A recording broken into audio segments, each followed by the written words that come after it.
ನಿಜಕ್ಕೂ ಇಲ್ಲಿ ಕಟ್ಟಿ ಸರ್ ಇಲ್ಲಿ ಸೇರುವಂತ ಜನರ ಪೇಷನ್ಸ್ ನಾವು ಮೆಚ್ಚಬೇಕು. ನಿಜವಾಗ್ಲೂ ಒಂಥರ ಯಾವ ಬೆಳೆ ಟೈಮ್ ನೋಡಿದ್ರೆ 2 ಮ್ಯಾಚ್ ಆಗಿಬಿಟ್ಟಿರೋದು ಅನ್ಸುತ್ತೆ 2020 ಅವ್ರು ಕಾಯ್ತಾ ಇರೋ ಟೈಮ್ ಕಾಯ್ತಿದ್ದಾರೆ. ನಿಜವಾಗ್ಲೂ ಆರಂಭದಲ್ಲಿ ಇದ್ದಂತ ಝೀಲ್ ಏನಿದೆ ಈಗಲೂ ಕೂಡ ಇದೆ. ನಿಜವಾಗ್ಲೂ ಇನ್ನೊಂದೇನು ಅಂತ ಅಂದ್ರೆ ಆಟಗಾರರು ಬರೋದು 6 ಗಂಟೆಗೆ ಅಂತ ಹೇಳಿ ಗೊತ್ತಿತ್ತು, ಡೆಲ್ಲಿಗೆ 4 ಗಂಟೆಯಿಂದನೇ ಕಾಯ್ತಾ ಇದ್ದಾರೆ.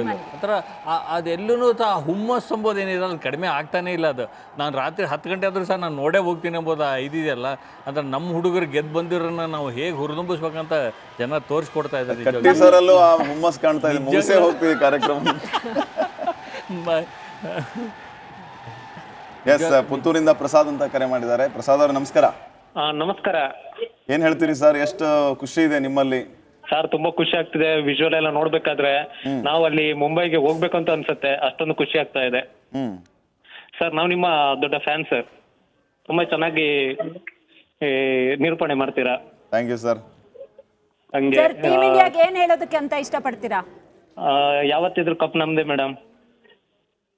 ತುಂಬಾ ಚೆನ್ನಾಗಿ ಆಡಿದ್ದಾರೆ, ತುಂಬಾನೇ ಖುಷಿ ಆಗುತ್ತೆ. ನನಗೂ ಕಪ್ ಗೆದ್ದಷ್ಟೇ ಖುಷಿ ಆಯ್ತು ಸರ್. ಈಗ ಚೆನ್ನಾಗಿದೆ sir. Thank you very much sir. ನೋಡ್ತಾ ಇರಿ ರಿಪಬ್ಲಿಕ್ ಕನ್ನಡನ. ಎಸ್, ಸಾಕಷ್ಟು ಸಂಖ್ಯೆಯಲ್ಲಿ ಕರೆಗಳು ಬರ್ತಾ ಇವೆ. ಸಂಭ್ರಮ ಎಷ್ಟರ ಮಟ್ಟಿಗೆ ಇಮ್ಮಡಿಯಾಗಿದೆ ಅನ್ನುವಂಥ ದೃಶ್ಯಗಳನ್ನು ಕೂಡ ತಾವು ನೋಡ್ತಾ ಇದ್ದೀರಿ. ಆ ಒಂದು ಉತ್ಸಾಹ, ಆ ಹುಮ್ಮಸ್ಸು ಮತ್ತು ಹೆಮ್ಮೆ ಪಡುವಂತಹ ವಿಷಯ, ಗರ್ವ ಪಡುವಂತಹ ವಿಷಯ ಎಲ್ಲರಲ್ಲಿಯೂ ಕೂಡ ಮನೆ ಮಾಡಿದೆ. ಜೊತೆಗೆ ರೋಹಿತ್ ಶರ್ಮಾ ಮತ್ತೆ ಹಾರ್ದಿಕ್ ಪಾಂಡ್ಯ ಬಗ್ಗೆ ಇಲ್ಲಿ ಮಾತಾಡಲೇಬೇಕು. IPL ಟೈಮಲ್ಲಿ ಇಬ್ಬರು ಕೂಡ ಬದ್ಧ ವೈರಿಗಳ ಥರ ಆಡ್ತಾ ಇದ್ರು. ಒಬ್ರು ನೋಡಿದ್ರು, ಒಬ್ರು ಆಡ್ತಾ ಇರಲಿಲ್ಲ. ಅವರವ್ರ ಅಭಿಮಾನಿಗಳ ನಡುವೆ ಜಗಳ. ಆ ಟೈಮಲ್ಲಿ ವರ್ಲ್ಡ್ ಕಪ್ ಅಂತ ಅಂದಾಗ ಮುಗೀತು ಕತೆ. ಟೀಮ್ ಇಂಡಿಯಾದಲ್ಲೂ ಕೂಡ ಗ್ರೂಪಿಸಮ್ ಸ್ಟಾರ್ಟ್ ಆಗುತ್ತೆ ಅಂಥೇಳಿ ಎಲ್ಲರೂ ಅಂದ್ಕೊಂಡಿದ್ರು. ಸರ್ ಮುನಿಸು ಮರೆತು ಒಂದಾದ್ರು. ಮೊನ್ನೆ ಏನು ಸರ್ ಗ್ರೌಂಡಲ್ಲಿ ಹಗ್ ಮಾಡಿ ಕಿಸ್ ಕೊಟ್ಟಿದೆ ಅಂತ ಕೇಳ್ತೀರಾ? ನಿಜ, ಆಟನೇ ಹಂಗೆ, ಕ್ರಿಕೆಟ್ ಆಟನೇ ಹಂಗೆ ಆ್ಯಕ್ಚುಲಿ. ಅದು ಒಂಥರ IPL ಫ್ರಾಂಚೈಸಿ, ಪ್ರೈವೇಟ್ ಫ್ರಾಂಚೈಸಿ, ಆ ಟೀಮ್ ಈ ಟೀಮ್ ಶಿಫ್ಟಿಂಗ್ ಇತ್ತು. ಎಲ್ಲೋ ಒಂದು ಕಡೆ ಹಾರ್ದಿಕ್ ಪಾಂಡ್ಯ ಮುಂದಿನ ನಮ್ಮ ಕ್ರಿಕೆಟ್ ಕ್ಯಾಪ್ಟನ್ ಅಂತ ಎಲ್ಲೋ ಒಂದು ಕಡೆ ಮಾತುಗಳು ಸಹ ಬರುತ್ತು. ಅದರಿಂದ ಮುಂಬೈ ಜನಕ್ಕೆ ಆ್ಯಕ್ಚುಲಿ, ಯಾಕಂದರೆ ಇಲ್ಲಿ ಮುಂಬೈ ಇಂಡಿಯನ್ಸ್ ಟೀಮ್ಗೆ ನಾವು ನೋಡ್ತೀವಿ, RCBಗೆ ಯಾವಾಗಲೂ ವಿರಾಟ್ ಕೊಹ್ಲಿನೇ ಕ್ಯಾಪ್ಟನ್ ಇದ್ದರು. ಸೊ ನಮ್ಮೂರನ್ನ ಆ್ಯಕ್ಚುಲಿ ಎಲ್ಲೋ ಒಂದು ಕಡೆಗಣಿಸ್ತಾರಾ RCBಗೆ, ಆ ಥರ ಇದ್ದದ್ದು. ಬಟ್ ಮುಂಬೈ ಜನಕ್ಕೂ ಅದೇ ಥರ ಬೇಜಾರಾಗಿತ್ತು, ರೋಹಿತ್ ಶರ್ಮಾ ಕ್ಯಾಪ್ಟನ್ಶಿಪ್ ಹೋಗಿ ಹಾರ್ದಿಕ್ ಪಾಂಡ್ಯ ಬಂತಲ್ಲ ಅಂತ. ಬಟ್ ಅದನ್ನು ಎಲ್ಲನೂ ಮರೆತುಬಿಟ್ಟು ಇಲ್ಲಿ ವರ್ಲ್ಡ್ ಕಪ್ ಗೆದ್ದು ಎತ್ತೋದಕ್ಕೆ ಈ 2 ಕೈಗಳು ಎತ್ತಿ ನಿಂತಿತ್ತಲ್ವ, ಅದು ವೆರಿ ಇಂಪಾರ್ಟೆಂಟ್ ಅನಿಸುತ್ತೆ ನನ್ನ ಪ್ರಕಾರ. ಇಲ್ಲಿ ಈ ಒಂದು ಸ್ಥಿತಿಗೇನು ಇಬ್ಬರು ಹಗ್ ಮಾಡಿ ನೀನೇ ನನ್ನ ನಾಯಕ ಅಂಥೇಳಿ ರೋಹಿತ್ ಶರ್ಮಾ ಕೂಡ ಹೇಳಿದ್ರಂತೆ. ಇಲ್ಲಿ ದ್ರಾವಿಡ್ ಏನಾದರೂ ಕೆಲಸ ಮಾಡಿದ್ರ ಅಂತ ಅವರಿಬ್ಬರನ್ನ ಒಂದು ಮಾಡೋದಕ್ಕೆ? ನಿಜವಾಗ್ಲೂ ದ್ರಾವಿಡ್ದು ಒಂಥರ ವೆರಿ ಇಂಪಾರ್ಟೆಂಟ್ ರೋಲ್ ಇತ್ತಲ್ಲಿ ಆ್ಯಕ್ಚುಲಿ. ಯಾಕಂದರೆ ಎಲ್ಲ ಟೀಮಲ್ಲಿ ಇದ್ದಂಥ ಪ್ಲೇಯರ್ಗಳೆಲ್ಲ ಒಂಥರ ದಿಗ್ಗಜರೇ.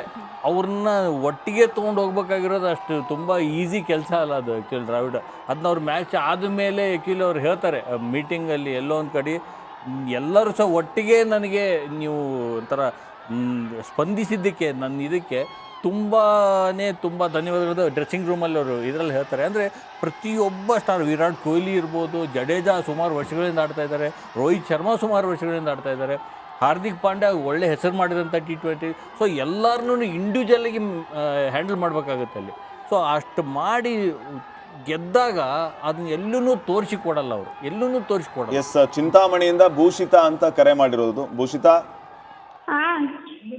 ಎಷ್ಟು ಖುಷಿ ಇದೆ ನಮ್ಮ ಟೀಮ್ ಇಂಡಿಯಾ ಕಪ್ ಗೆದ್ದಿದ್ದಕ್ಕೆ. ಇವತ್ತು ಸೆಲೆಬ್ರೇಷನ್ ಜೋರಾಗಿ ನಡೀತಾ ಇದೆ. ಚೆನ್ನಾಗಿ ಅನಿಸ್ತಾ ಇದೆ. ಭೂಷಿತಾ ಎಷ್ಟನೇ ಕ್ಲಾಸು? 4th ಸ್ಟ್ಯಾಂಡರ್ಡಾ?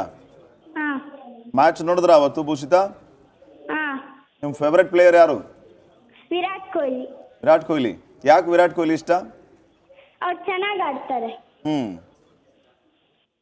ಈಗ ವಿರಾಟ್ ಕೊಹ್ಲಿ ರಿಟೈರ್ಮೆಂಟ್ ಅನೌನ್ಸ್ ಮಾಡ್ಬಿಟ್ರಲ್ಲ, ಬೇಜಾರಿಲ್ವಾ? ಬೇಜಾರಾಗ್ತಾ ಇದೆ. ಏನ್ ಹೇಳ್ತೀರಿ ವಿರಾಟ್ ಕೊಹ್ಲಿಗೆ? ಮತ್ತೆ ಬಂದು ಆಡಿ ಅಂತ. ಯಾರ ಜೊತೆ ಕುತ್ಕೊಂಡು ಮ್ಯಾಚ್ ನೋಡಿದ್ರಿ ಮೊನ್ನೆ?